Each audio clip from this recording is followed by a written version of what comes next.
हफीजुल्लाह नियाज़ी साहब, तहरीक इंसाफ की तरफ से ही शायद समझा जा रहा है कि इमरान खान साहब मुबैना तौर पर उनकी नाअहली का फैसला आ जाएगा। मेरा सवाल आपसे यह है कि अगर उनकी नाअहली का फैसला आ जाता है सेशन कोर्ट से और ये फिर हाई कोर्ट में जाते हैं और फिर इस मामले को लेकर सुप्रीम कोर्ट में जाते हैं, तो ये जब हाई कोर्ट में जाते हैं तो क्या ये फैसला बरकरार रहता है, वो नाअहल ही रहते हैं, या ये होता है कि जी ये नाअहली भी उनकी ख़त्म हो गई, सारे फैसले को भी रोक दिया गया और वो इलेक्शन अगर लड़ना चाहें तो इलेक्शन में भी जा सकते हैं और कोई नाअहली उन पर नहीं होती? होता क्या है सर इसमें? बड़ा मेरा मुश्किल सवाल किया है। आपको पता है कि कोर्ट्स के पास और हाई कोर्ट सुप्रीम कोर्ट के पास लामहदूद पावर्स हैं, और वो आपने देखा ना कि इमरान खान साहब को जब गिरफ्तार किया गया था तो वो फिज़िकल रिमांड में थे, और भी पूरे पाकिस्तान की तारीख में पहली दफ़ा हुआ है कि फ़िज़िकल रिमांड में सुप्रीम कोर्ट ने उसको सेट असाइड कर दिया, उनको रिहा कर दिया और फिर उनकी हिफाजत की सारी रात पुलिस स्टेशन के अंदर। देखिए जी, मुझे नहीं पता कि हाई कोर्ट फिर उसको आया फ़ौरन उसको सेट असाइड कर देगा और उसके बाद प्रोसीड करेगा, या उसको सेट असाइड नहीं करेगा और उसके बाद प्रोसीड करेगा। ये तो कोर्ट के अपने व्यू में आता है। उसके लिए तो मेरा ख्याल है कि ये सवाल मुझे तो पता नहीं, ये मदर साहब भी शायद जवाब दे पाएँ, या ये हमारा जो अजीज़ तरीन जो अख्तर काज़मी साहब हैं, ये शायद इसको ज़्यादा अच्छा एड्रेस कर सके, वो क्या करना चाहिए। बल्कि आप कहाँ देख रहे हैं इस वक्त इस फैसले को? आप मैं देखो मैं कहाँ देख रहे हैं, इसके कंक्लूजन को करीब देख रहे हैं? मैं ओवरऑल जी 3-4 केसेस है मेरा ख्याल है इमरान खान साहब के बाद उनमें एस्केप मुश्किल है। पहली बात तो ये है कि आप देखें कि इमरान खान साहब की जो अदालतों को पेश होने की जो एक हिस्ट्री है वो बड़ी तकलीफ देह है। 2013 में अकबर बाबर साहब ने उनके खिलाफ इंटर पार्टी फंडिंग का केस किया और उसका फैसला आके 2022 के अंदर के फैसला हुआ, यानी कि 8 साल 9 साल इमरान खान साहब ने केस नहीं चलने दिया। क्या थे?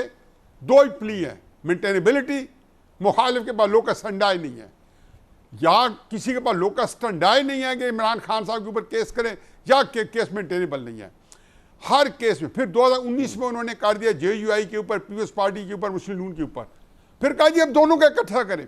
यार अब दोबारा जो दलील दे रहे हैं पिछले 8-10 दिन से टिकटॉक के ऊपर और पता क्या क्या उन्होंने मेरा ख्याल एक निज़ाम चलाया हुआ है, और कितने तक चलेगा, जब तक आज़ाद है इंशाल्लाह ज़रूर चलता रहेगा।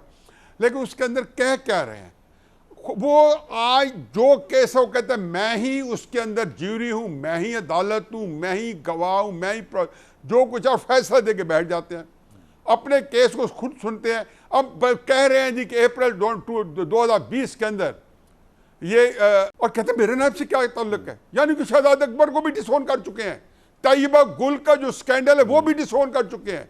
न्यूज़ 1 के ऊपर जो वीडियो चलवाई गई थी तैयब गुल की, और जो उनका एडवाइजर ताहिर खान साहब थे उनको भी डिसोन कर चुके, मेरा क्या ताल्लुक है। और फिर उसके बाद जावेद चौधरी साहब को, जो नैब के जो चेयरमैन के जावेद इकबाल साहब के जो 3 कॉलम्स आए जो इंटरव्यू में, और जिसको किसी ने डिनाई नहीं किया, उसके बाद वो तैयबा गुल का केस आ गया। कहते हैं मेरा क्या ताल्लुक है। जो शहजाद अकबर साहब थे वो रोज़ाना नैब के ऊपर एक तफसीलन प्रेस कॉन्फ्रेंस या उसके ऊपर बयान देते थे कि अब नैब ये करने वाली है, ये करने वाली है, अब नैब फलां को गिरफ्तार करने वाली है। मेरा क्या है? अब देखिए क्राइसिस ये है कि इमरान खान साहब तोशा खाना हो या अलकादर ट्रस्ट हो या साइफर हो, मेरा ख्याल है ये 3-4 केसेस जो है ना ये बहुत ही करीब पहुंच चुके हैं, उनके लिए बचना मुश्किल है।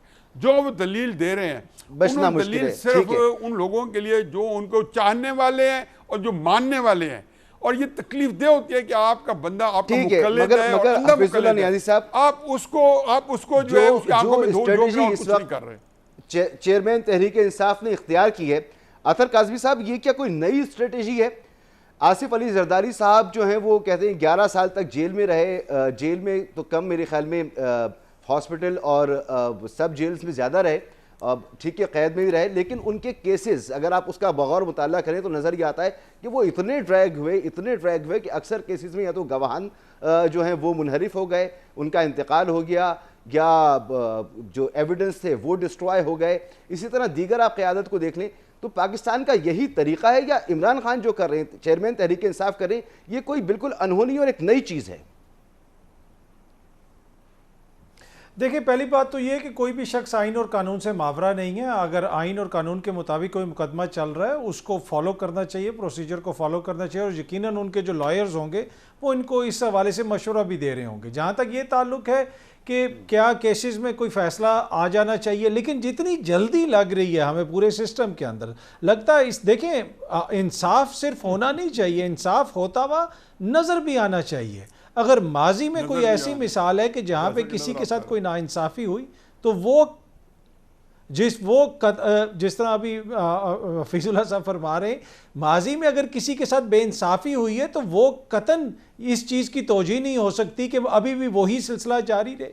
तो ये बहुत ज़रूरी है कि जिस किस्म के तहफ़्फ़ुज़ात का इजहार वहाँ पे इमरान खान साहब की टीम ने किया है, उनके वकला ने किया है, मुबैना जिस किस्म का जज साहब के हवाले से उन्होंने जो कहा कि सोशल मीडिया पे कोई मुबैना इस किस्म का मवाद है, उनको तहफ़्फ़ुज़ात है, तो बहुत सारी ऐसी चीज़ें, ये सारी चीज़ें एड्रेस होनी चाहिए।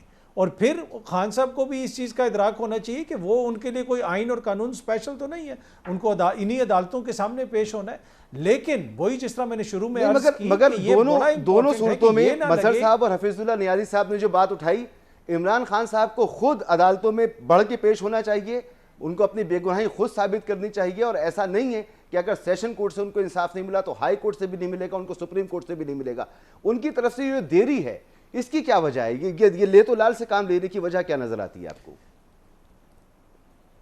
देखें, एक होता है मसूद साहब कानूनी मुकदमा। जब आपके ऊपर कानूनी मुकदमे चल रहे हो ना तो आपकी कानूनी हिकमत अमली होती है। जब आपके कानून और सियासत मिक्स हो जाए तो फिर उस मुकदमे की लड़ने की हिकमत अमली भी कानूनी भी होती है, सियासी भी होती है। अभी अगर आप उनको नाहल करवा दें मुकदमा 2 हफ्ते के अंदर चला के, और उसके बाद वो चले जाएं हाई कोर्ट के अंदर एक पटिशन कर दें, अपील कर दें, हाई कोर्ट मुकदमा सुने ही ना 3 महीने, बीच में इलेक्शन हो जाएं और उनको इलेक्शन में वो नाहल हों, वो इलेक्शन में हिस्सा ना ले सकें इसलिए कि उनकी अपील पेंडिंग है हाई कोर्ट के अंदर, या फिर हाई कोर्ट में भी उनके खिलाफ फैसला आ जाए। तो ये वो सारी चीज़ें जिसको मद्देनज़र रख के आपकी कानूनी टीम, इसलिए कि ये जो सियासतदानों पे मुकदमात होते हैं उनमें अक्सर और बेशतर मुकदमात के अंदर एक सियासी पहलू होता है। शहबाज शरीफ साहब का जो मुबैना मनी लॉन्ड्रिंग का मुकदमा था वो कितना अरसा चला, अच्छा, कितना अरसा उसके ऊपर कितना अरसा उसको डिले किया। आपका मानना यह है कि कानूनी मुकदमात हो तो कानूनी अंदाज से लड़े जाएं और जो